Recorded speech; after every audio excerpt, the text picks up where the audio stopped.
जय श्री कृष्ण भक्तों। तो आइए रसपान करते हैं कार्तिक मास के महात्म्य का 35वां अध्याय। अनुपम कथा कार्तिक होती है संपन्न, इसको पढ़ने से श्री हरि होते हैं प्रसन्न। इतनी कथा सुनकर सभी ऋषि सूत जी से बोले, हे सूत जी, अब आप हमें तुलसी विवाह की विधि बताइए। सूत जी बोले, कार्तिक शुक्ल नवमी को द्वापर युग का आरंभ हुआ है, अतः यह तिथि दान और उपवास में क्रमशः पूर्वाहन व्यापिनी तथा पराहन व्यापिनी हो तो ग्राह्य है। इस तिथि को नवमी से एकादशी तक मनुष्य शास्त्र विधि से तुलसी के विवाह का उत्सव करे तो उसे कन्यादान का फल प्राप्त होता है। पूर्व काल में कनक की पुत्री किशोरी ने एकादशी तिथि में संध्या के समय तुलसी का वैवाहिक विधि संपन्न की। इससे वह किशोरी वैधव्य दोष से मुक्त हो गई। अब मैं उसकी विधि बतलाता हूँ।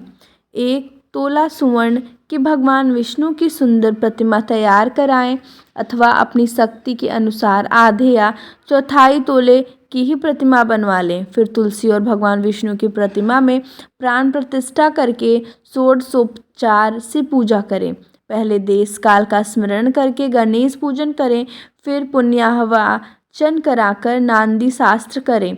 तत्पश्चात वेद मंत्रों के उच्चारण और बाजे आदि की ध्वनि के साथ भगवान विष्णु की प्रतिमा को तुलसी जी के निकट लाकर रखें। प्रतिमा को वस्त्रों से आच्छादित करना चाहिए। उस समय भगवान का आवाहन करें, भगवान केशव आइए देव, मैं आपकी पूजा करूँगा, आपकी सेवा में तुलसी को समर्पित करूँगा, आप मेरे संपूर्ण मनोरथ को पूर्ण करें।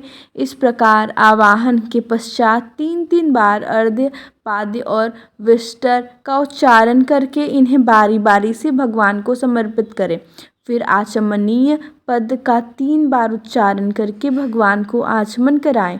इसके बाद कांस्य के बर्तन में दही घी और मधु रखकर उसे कांस्य के पात्र से ही ढक दें तथा भगवान को अर्पण करते हुए इस प्रकार कहें, वासुदेव आपको नमस्कार है। यह मधुपर दही घी तथा शहद के मिश्रण को मधुपर कहते हैं, ग्रहण कीजिए। तदंतर हरिद्रालेपन और अभ्यंग कार्य संपन्न करके गोधूली की बेला में तुलसी और विष्णु का पूजन पृथक पृथक करना चाहिए।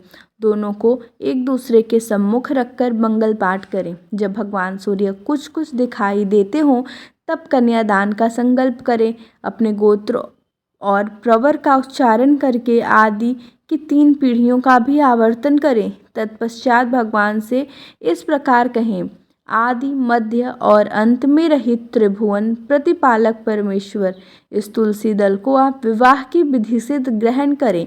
यह पार्वती के बीच से प्रकट हुई हैं, वृंदा की भस्म में स्थित रही हैं तथा आदि मध्य और अंत से शून्य हैं। आपको तुलसी बहुत ही प्रिय है, अतः इसे मैं आपकी सेवा में अर्पित करता हूँ।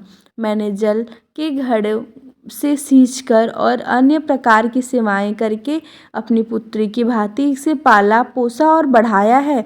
आपकी प्रिय तुलसी मैं आपको दे रहा हूँ, प्रभु आप इसे ग्रहण करें। इस प्रकार तुलसी का दान करके फिर उन दोनों अर्थात तुलसी और भगवान विष्णु की पूजा करें। विवाह का उत्सव मनाएं। सुबह होने पर पुनः तुलसी और विष्णु जी का पूजन करें।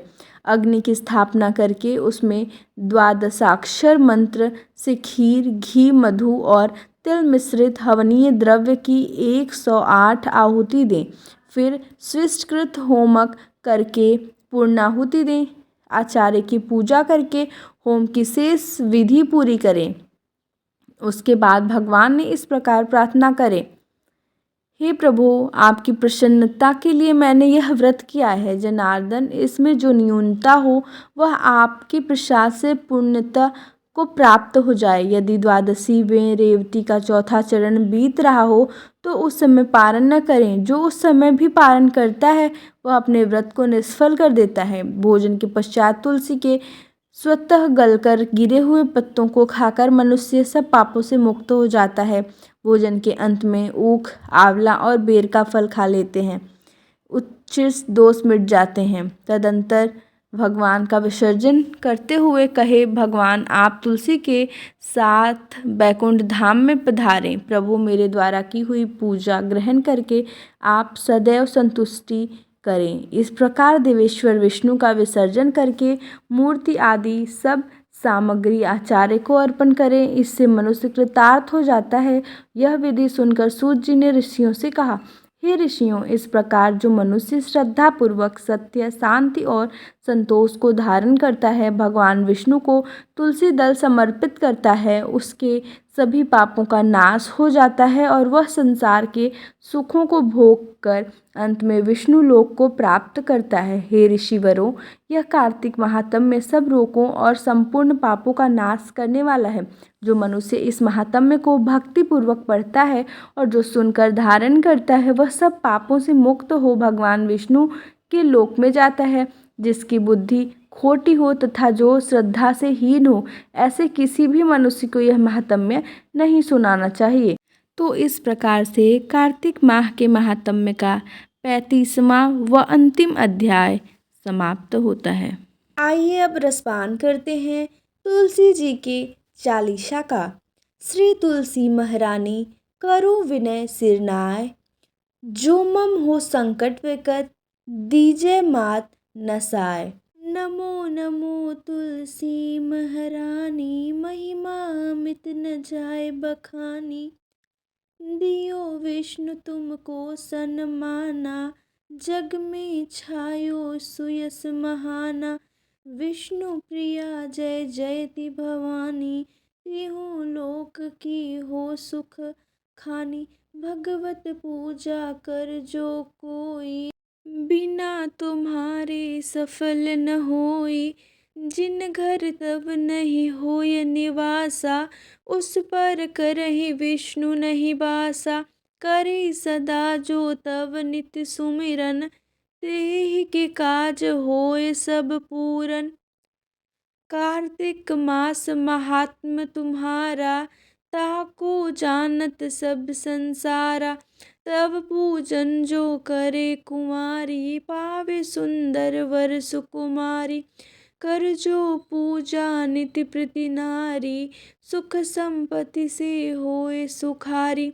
वृद्धा नारी करे जो पूजन, मिले भक्ति होवे पुलकित मन। श्रद्धा से पूजे जो कोई, भवनिधि से तर जावे सोई। कथा भागवत यज्ञ करावे, तुम बिन नहीं सफलता पावे। छायो तब प्रताप जग भारी, ध्यावत तुम्हि सकल चितधारी। तुम ही मात यंत्रन तंत्रन में, सकल काज सिद्धि होवे क्षण में।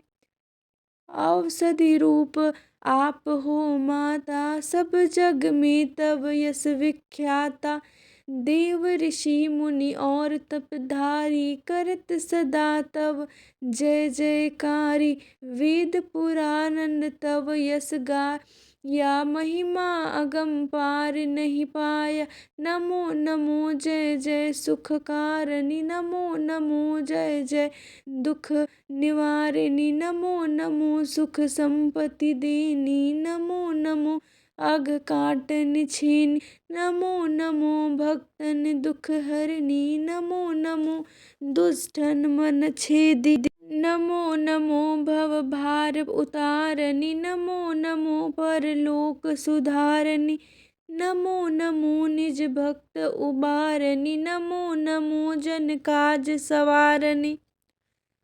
नमो नमो जय कुमति नसावनी, नमो नमो सब सुख उपजावनी। जयति जयति जय तुलसी माई, ध्याऊँ तुमको शीस नवाई। निज जन जानी मोहि अपनाओ, बिगड़े कारज आप बनाओ।